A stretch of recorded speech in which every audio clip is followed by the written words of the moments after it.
Continuando con la programación de ASINVIR, nos corresponde presentar la sesión de casos clínicos asociados a complicaciones no infecciosas del paciente viviente con VIH.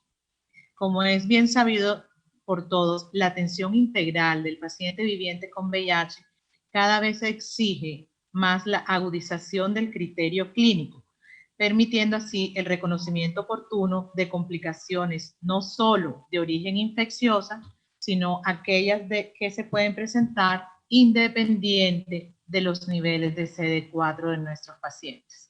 Entonces, esta sesión se va a desarrollar mediante la presentación de 4 casos clínicos con excelentes conferencistas que esperamos que sea del agrado de todos ustedes y del máximo provecho. Sin más preámbulos, presentamos al primer conferencista.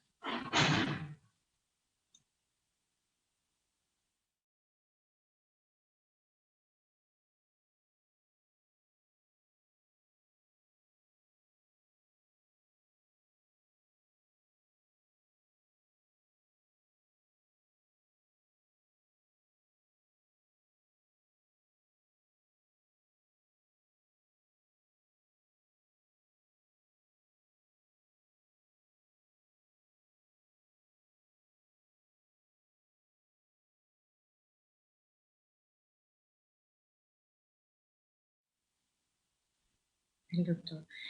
Bueno, buenos días. Iniciamos entonces con el caso clínico que va a presentar el doctor Leonardo Arévalo. El doctor Arévalo es especialista en epidemiología, magíster en salud sexual y reproductiva, médico líder de VIH, Bogotá, CEPAIN, IPS, médico experto VIH, Virrey Solís, IPS. Bienvenido, doctor.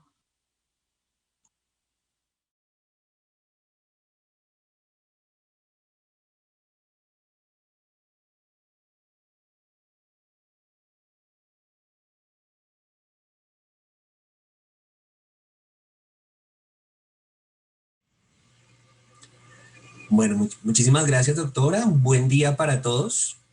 En este último día de congreso, pues es muy grato estar con todos ustedes. Vamos durante la próxima media hora a tratar ya casos clínicos con respecto a todos los conceptos que hemos visto en los últimos 4 días para VIH. En el tema de cardiovascular me corresponde esa parte. Entonces, bueno, sin más preámbulos, comencemos.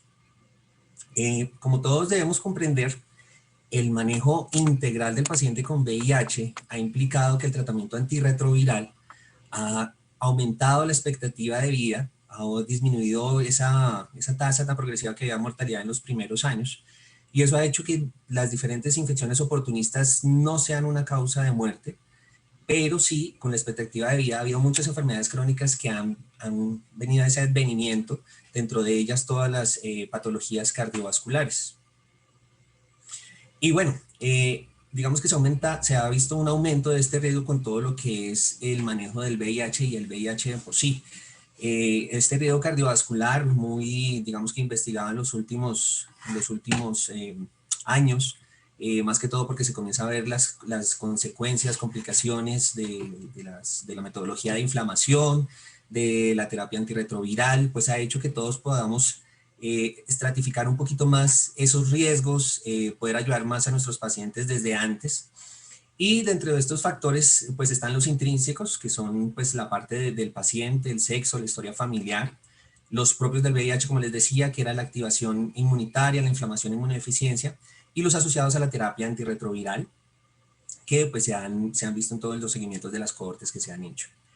Lo clásico, pues mencionar que el sexo masculino puede aumentar este riesgo cardiovascular, ya que las mujeres tienen un efecto protector de los estrógenos en la etapa fértil, pero pues además de eso hay mucho más. Mencionar antes de nuestro caso clínico algunos conceptos que quiero que tengamos muy claros, sobre todo para el abordaje de los 2 pacientes que vamos a ver. Y es que dentro de estas complicaciones cardiovasculares, pues están estas 3, la enfermedad miocárdica por VIH, la enfermedad coronaria y la lipodistrofia asociada al VIH, que ya lo vamos a ver. Dentro de la enfermedad miocárdica por VIH, pues se ha descrito la miocarditis focal, la enfermedad con signos ecocardiográficos de deterioro de la función ventricular y la miocardiopatía clínica. Freiberg, en una de las tantas cohortes que se ha estudiado, observó o pues pudo determinar que pues el VIH en tratamiento con antirretrovirales y la población general no presentaban ningún pronóstico diferente, o sea, no había una diferencia, pero sí había más repercusiones en las complicaciones cardiovasculares. Y dentro de esa corte ellos encontraron que el infarto de miocardio se presentaba entre el 29 al 64%, el infarto de miocardio sin elevación del ST de 20 a 48% y la angina inestable era reportada en 18 a 46%. Entonces eso es lo que vemos en un panorama cuando a nosotros nos hablan de cardiovascular, pero ustedes ya han visto la charla de la doctora Sandra Valderrama, cómo nos explicaba todas las enfermedades, todos los estados que podíamos describir en una población VIH en Colombia. Está la diabetes mellitus, la dislipidemia, digamos todos los eventos que ya es los asociados al accidente cerebrovascular, pero quiero que tengamos el día de hoy estos en mente. Ahora, cuando hablamos de lipodistrofia asociada al VIH, pues ese sí no lo tenemos tan claro, o sea, porque va a ser una complicación cardiovascular. Y digamos que traigo este ítem a esta primera parte de la presentación para que tengamos, digamos, muy bien establecido lo que es la parte fisiopatológica y que muchas veces no lo vemos, no lo tenemos en cuenta cuando hacemos diagnóstico de lipodistrofia. Aquí está la parte de lo que es el complejo fisiopatológico que se desarrolla en la lipodistrofia, pero lo que realmente nos importaría, digamos, para que nosotros lo viéramos en el escenario en que nos manejamos, es que los adipocitos mueren debido a esta fisiopatología y causan una reducción de la tasa de generación de los mismos. Y eso ayuda a un aumento de mayor circulación de triglicéridos, de ácidos grasos libres, que obviamente lo que hace es aumentar los niveles de colesterol total, el aumento del colesterol LDL y disminuyéndole el HDL. Esto, pues fisiopatológicamente, ustedes ya saben, nos va a llevar a mayor hipertensión arterial y pues todos estos que pueden llegar a ser factores modificables. Precisamente, hablando de los factores de riesgo cardiovasculares no modificables y modificables, recordemos y siempre tengamos en mente cuando hablamos de este tema que los no modificables son la historia familiar de la enfermedad coronaria precoz, ustedes ya lo conocen, familiares de primer grado que hayan presentado algún evento antes de los 55 años o en 65 si es mujer. La edad como un factor de riesgo muy importante, en los hombres se ha establecido que es mayor de 45 y en mujeres mayores de 55, o que presentan una menopausia precoz. Y como les dije, el sexo que es un factor de riesgo predominante, que es el ser hombre. Modificables y dentro de los cuales podemos actuar desde nuestra consulta. Tabaquismo, el manejo de la hipertensión arterial, de la diabetes mellitus, el colesterol HDL que esté por debajo de los 40 miligramos por decilitro, la obesidad, la inactividad física y las dietas heterogénicas que llevan algunos de nuestros pacientes. Bueno, entonces vamos a mirar este primer caso. Este caso es de una mujer de 35 años que tiene como un antecedente muy importante un tabaquismo pesado de más de 20 cigarrillos al día desde hace 20 años. Presentó en el año 2009 un herpes zóster, una candidiasis oral en 2015, pero tenía un diagnóstico de VIH desde el 2006.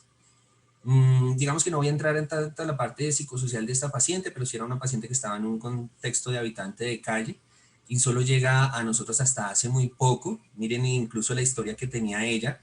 Había iniciado tratamiento, recuerden, en el 2006 más o menos con sidovina, un poquito más, en cuestión del tratamiento con sidovina, lamivudina, saquinavir, ritonavir, y después se tuvo un historial de muy mala adherencia y pues lo terminó suspendiendo y no regresó a los controles, incluso hubo una desafiliación al sistema de seguridad de salud y pues quedó perdida.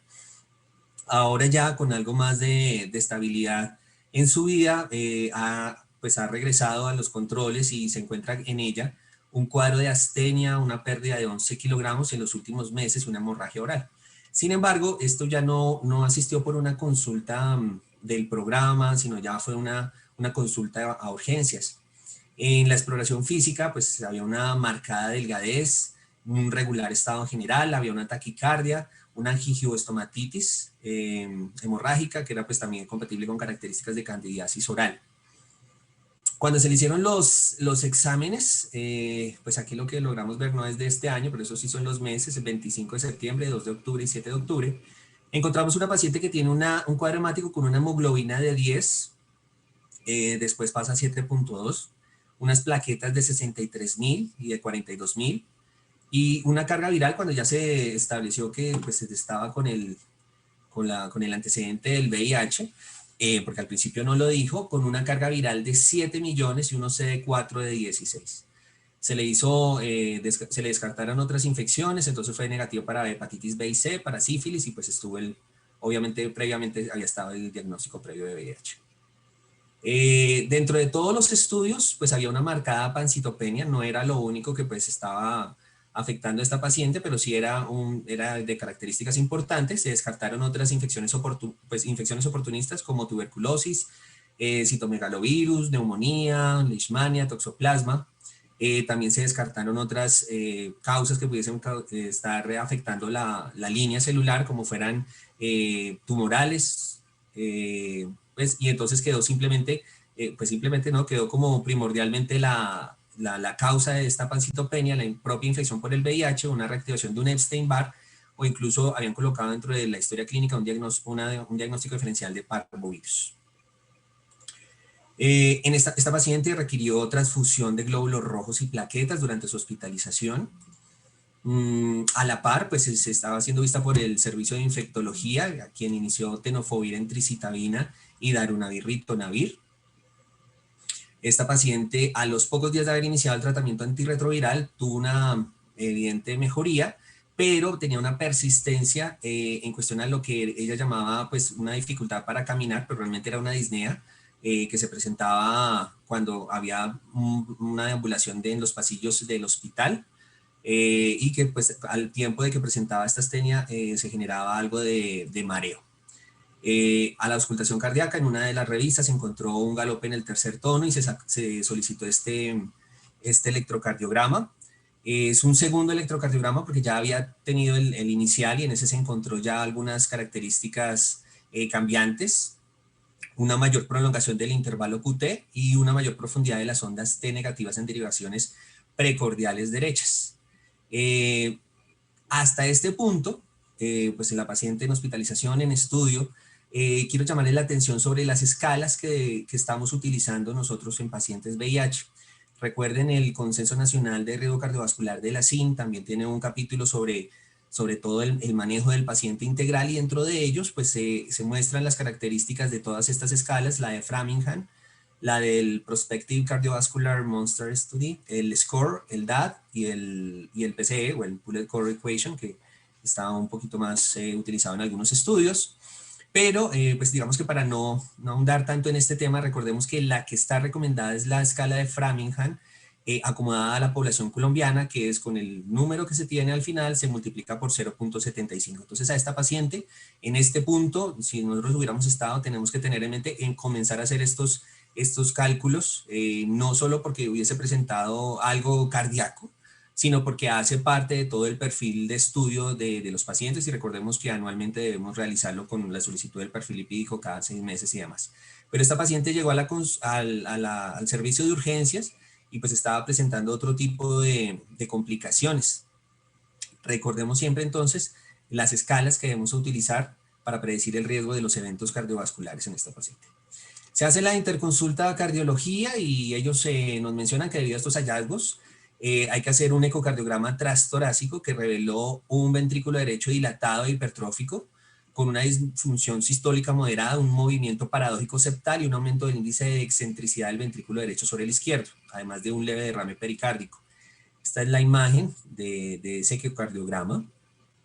Y con ese ecocardiograma entonces se realiza un diagnóstico de, con esos hallazgos se pasa a un cateterismo cardíaco derecho que confirma el diagnóstico de una hipertensión pulmonar precapilar moderada. Se inicia el manejo de vasodilatadores, el sildenafilo.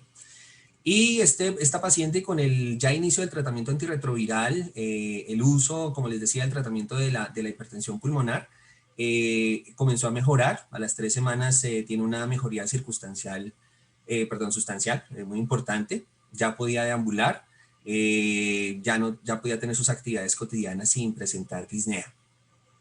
Y pues hubo cambios en los hallazgos ecocardiográficos. Esta paciente entonces después ingresa al programa y pues tiene gran antecedente de la hipertensión pulmonar. ¿Y por qué es importante? Y porque estoy hablando de hipertensión pulmonar cuando habíamos mencionado que las otras patologías como más importantes y las que siempre mencionamos están relacionadas con la hipertensión arterial, la diabetes mellitus, la dislipidemia.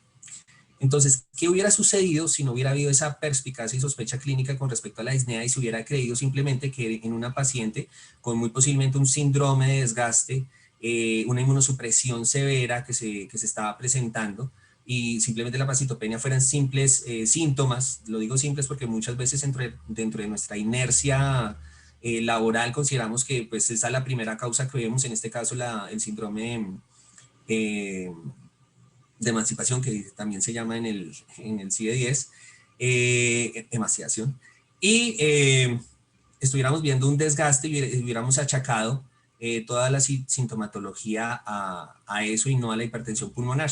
Las complicaciones, pues obviamente son la falla cardíaca derecha, la trombosis, arritmias que se pudiesen presentar, hemoptisis, pues obviamente por la destrucción de vasos pulmonares, la falla respiratoria y el edema pulmonar. Miren qué importante llega a ser esto.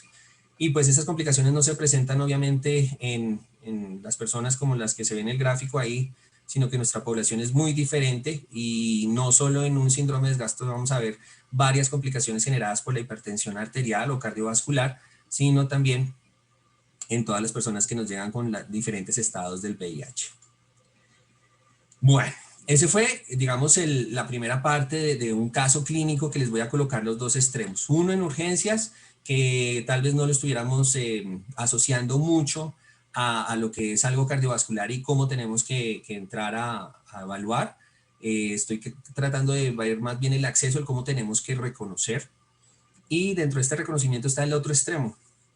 En nuestra modalidad de telesalud o teleconsulta, a la cual ya nos hemos regido con toda esta situación de pandemia en el 2020, ¿qué podemos encontrar en cuestión a la parte cardiovascular? Ya que no estamos haciendo tomas de tensión, muchas veces se dificultan los laboratorios. Durante muchos meses los pacientes que tenían que realizar los exámenes de cada 6 meses no podían realizarlos porque pues no salían. Y pues todo esto como llevó a complicaciones. Les traigo un caso que me encontré en alguna consulta que se me hizo. Este es un paciente. Bueno, lo que nos ha llevado a esta teleconsulta, pues definitivamente sí ha mejorado el acceso en zonas lejanas. Digamos que veamos el vaso medio lleno. Cuando están muy lejos de las IPS de cabeceras municipales. Y este caso pues precisamente no es de una ciudad, Bogotá, Cali, Medellín, sino de un sitio apartado en el cual quiero mostrarles que también nos dejamos llevar mucho y no le paramos tanta atención, sino que como que se dé a otros la responsabilidad del manejo de todo lo que es el riesgo cardiovascular, y pues vamos a ver las complicaciones fuertes. Obviamente estructura la comunicación de los pacientes que tienen dificultades para la atención por transporte, y eso nos lleva a que no simplemente nos dicen que no fueron porque no pudieron, sino que pues estamos evaluándolos todos los meses, aunque a veces no sea lo que es lo justo, lo que debería suceder. En este paciente vive a 244 kilómetros de su municipio, es un rural disperso. El tiempo de transporte desde su vivienda hasta la IPS es de 4 horas 22 minutos. Este paciente fue diagnosticado en el 2004 cuando tenía 56 años, ahora tiene 72 años. En ese tiempo ingresó en un estadio C3 con unos CD4 al diagnóstico de 53, una carga viral de 750,000 copias. Encontrar esta información después de tantos años, de 16 años, es muy grato porque siempre se nos pierde dentro de toda la movilidad que hay de pacientes, sobre todo cuando son de régimen subsidiado. Y pues aquí llama la atención que tenía esta información, y muchas veces nosotros no colocamos nada de estos datos porque pues fueron diagnosticados en otra EPS, en otro lugar, y pues no tiende a ser tan rescatable esta información. Este paciente solo ha tenido un tratamiento antirretroviral, lamivudina favirenz, y encontramos dentro de la historia clínica que este estadio 3 se dio por un síndrome de desgaste asociado a VIH, con una pérdida de peso del 10% por una diarrea. Adicional, este paciente de 72 años tenía como tratamiento hidroclorotiazida, lovastatina, ranitidina, amlodipino, losartán, metoprolol y clopidogrel. Pues esto nos llevaba a pensar que pues, tenía como comorbilidades hipertensión arterial, muy posiblemente dislipidemia, pero que también posiblemente estaba cursando con una falla cardíaca. Este paciente fue recibido en el 2017 y esto era lo único que teníamos, por eso es que las letras están como desgastadas, porque pues no son las entregas lo mejor entre las IPS y mucha información importante se pierde. Sí logramos conocer esto de ese paciente en manejo con cidobina-lamivudina efavirenz. Lo que ven ustedes acá es el estado bioinmunológico que tuvo en los años previos a que lo recibimos en el 2011, 12, 13, 14, 15, 16. Miren que tenía una carga viral indetectable. Por acá tuvo una viremia baja de 63, pero después se recuperó, y unos CD4 muy buenos. Observan ustedes que siempre se ha mantenido por encima de los 500. Y si hablamos de esto, pues el manejo del VIH ha sido adecuado. Por acá vemos que no hay laboratorios, nosotros que siempre nos decimos y nos alineamos a que tiene que ser el control cada 6 meses de laboratorios, pero en el 2017 no hubo, en el 2018 solo hubo una toma, en el 2019 hubo 2, aquí debe ser 3 de marzo, del 23 de marzo, y ahorita solo se ha presentado, o los últimos exámenes que hemos visto es del 9 de enero del 2020. ¿Qué ha sucedido con él y por qué por qué lo traigo acá? Porque observen el seguimiento que le hemos hecho o que se le hizo en esa IPS. Yo les decía que había épocas en que no se valoraba al paciente, pero no era porque no se acercara el personal de salud a él, sino porque él ante esa lejanía pues no iba. Miren, en el 2017 solo fue en diciembre, y ahí sí retomó en el 2018. Esos son controles médicos que se realizan, y mes a mes siempre hubo una consulta de enfermería, porque sí lo llamaban esto, hablando de teleconsulta antes de la pandemia. Veamos que tenía este paciente antes del 2017. Encontramos que tenía para el 2014 una creatinina de 1.4, un colesterol total de 311, un LDL de 192, un colesterol bueno de 48, un colesterol HDL, perdón, unos triglicéridos de 355, y en el parcial de orina se encontraba una proteinuria de 100 miligramos por decilitro. Entonces estaba normal. Estos son los únicos antecedentes rescatables que tuvimos y que se tuvieron, y cuando ya comienza el paciente a las consultas, miren lo que dice. Este paciente asiste solo, dice que tiene problemas con la entrega de los antirretrovirales, que no se los están entregando en el municipio de residencia ni en el que le queda al lado. Refiere que se le dificulta asistir por falta de recursos económicos, ya 2 meses sin antirretrovirales. Refiere que son 200.000 pesos en cada viaje y no se había hecho para el 2018, enero del 2018, exámenes de control. Se le explica los riesgos, no toma los medicamentos ordenados para la enfermedad coronaria, dice que lleva 4 meses sin ellos porque la EPS no se los entrega o le dice que no hay. Se pierde un mes después de que se había recuperado ese paciente, y en marzo se obtiene un contacto con la hija, quien refiere que su padre ya fue dado de alta, que se encontraba hospitalizado por una descompensación de su patología cardiovascular. Al parecer le realizaron un cateterismo cardíaco del cual nunca se tuvo el resultado. Por problemas administrativos no se les entregaron los medicamentos de la patología cardiovascular, y eso fue lo que llevó a la descompensación. Este paciente se ingresó a un programa de dispensación domiciliaria por cumplir criterios pues de índole económico, y además porque debería estar en una terapia física de recuperación. Sin embargo, el paciente pues en el lugar donde estaba se regresó a su pueblo, a su vereda, y pues no cumplió como debería hacer toda esta información, el manejo que se le había dado después del evento cardíaco, que obviamente fue un infarto agudo de miocardio. Durante estos meses es llamado, pero él no vuelve a asistir. Miren lo que pasa en noviembre del 2018, tenemos una creatinina de 1.92, un perfil lipídico con un colesterol total de 237 y unos triglicéridos de 246. Para marzo del 2019, el año pasado, una creatinina de 1.79, un colesterol de 219 y unos triglicéridos de 215.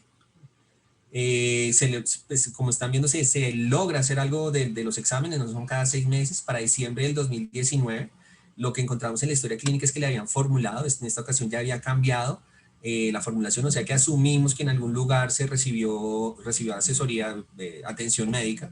Espironolactona, ácido acetilsalicílico, losartán, carvedilol, clopidogrel, atorvastatina y el dinitrato isosorbide. Un tratamiento claro de una falla cardíaca sin que supiera, digamos, la parte de del programa de atención en VIH, un total no comunicación entre los programas. En enero, la creatinina está en 2.39, el colesterol total está en 208, los triglicéridos están en 204 y este paciente no ha regresado a la IPS, se le manda, con todo esto de la pandemia y pues debido a que se habían cerrado las carreteras nacionales, el paciente pues no regresó en todo el año, estaba recibiendo el tratamiento antirretroviral dentro de todo digamos que las medidas ante la pandemia y pues sí le está llegando el tratamiento. En ese programa todavía se le está dando sidovina, lamivudina, favirenz, pero si pensásemos en otras cosas muy por encima, digamos que ese no es el objetivo de este caso clínico, el tenofovir en tricitabina tal vez no estaría tan indicado con una creatinina por acá que veíamos de 2.39 y eso que era en enero, no sabemos cómo está en esta ocasión, el abacavir, lamivudina contraindicado, los inhibidores de proteasa pues no estaríamos tan claros en dar o no dar, siendo que tiene un perfil lipídico que en alguno de ellos llegó a unos triglicéridos de 500, no salió aquí en el seguimiento. Entonces, ¿con qué tipo de tratamiento podríamos quedarnos? Y esto asociado a que no se conoce los conceptos y la valoración del especialista, del cardiólogo, del médico internista. ¿Y por qué este tipo de casos? Miren, en total desconocimiento de cómo se encuentra en esa parte y que pues es de la vida real, de la parte de VIH sí muy bien, con una supresión virológica sostenida, unos CD4 que incluso han superado los 1000. Recordemos la casuística que hemos encontrado en el grupo VICOL, el estudio liderado por la doctora Sandra Valderrama, en el cual se encontró que en la población de los centros que se tenían en estudio del grupo, la dislipidemia está en un 51.2%, la diabetes mellitus en un 1.51% y la hipertensión arterial en un 6.37%. Pero muchas veces este tipo de registros son de los pacientes que sí van a la consulta y les traigo hoy uno de vida real, el cual está paciente alejado de toda atención, en el cual, digamos, sabemos que está bien de la parte de VIH, pero no conocemos y muy posiblemente el desenlace en los próximos, sin querer hablar de una expectativa de vida de este paciente, pues no va a ser no va a fallecer por nada referente a VIH, sino pues una complicación que muy posiblemente hubiéramos podido solucionar si hubiéramos estado un poquito más pendientes de este paciente y hubiéramos tenido una atención integral. Recuerden, por favor, siempre consultar. Cuando les digo esto es que hagamos llevemos a las herramientas a la consulta, todo esto que los grupos de investigación han estado siempre trabajando mes a mes para sacar con un esfuerzo grande, sacar publicaciones para que nosotros podamos utilizarlas en la consulta. El documento de evaluación y manejo del riesgo cardiovascular en infección por VIH existe, podremos verlo, tiene una fácil consulta por medio de las diferentes preguntas de investigación que se hicieron. Dentro de ellas está cómo se debe manejar, cómo se debe clasificar, está todo muy bien explicado. Está en la revista Infectio, tengámoslo siempre a la mano. Y este tipo de complicaciones que tienen muchos factores no modificables está en la mano de nosotros y no convertirnos en unos prescriptores de antirretrovirales, sino que podamos manejar al paciente de manera integral. Por eso es que este tema ha sido tan importante y se ha visto en todos los dominios que ustedes han visto de exposiciones, envejecimiento renal, pues paciente mayor y cómo debe ser abordado. La parte de, pues de cuáles son la prevalencia de las nuevas, digo yo nuevas, pero pues las enfermedades crónicas que hemos visto con mayor prevalencia en los pacientes. Digamos que esto era lo que yo quería hablar un poco más, visibilizar toda esta situación, no traerles el típico caso de un paciente con hipertensión, con diabetes, con dislipidemia, sino ver los extremos que no encontramos en nuestra consulta diaria o que no sospechamos, en los cuales el riesgo cardiovascular está presente, puede traer complicaciones bastante graves, y en aquellos pacientes donde nos contentamos con que la parte de VIH está bien y no miramos más allá, no generamos las otras consultas, sea por desconocimiento o porque pensemos en no verlo en una manera integral. Muchas gracias, esto es más para concientización de todos nosotros y que podamos aportar a la consulta médica. Muchas gracias.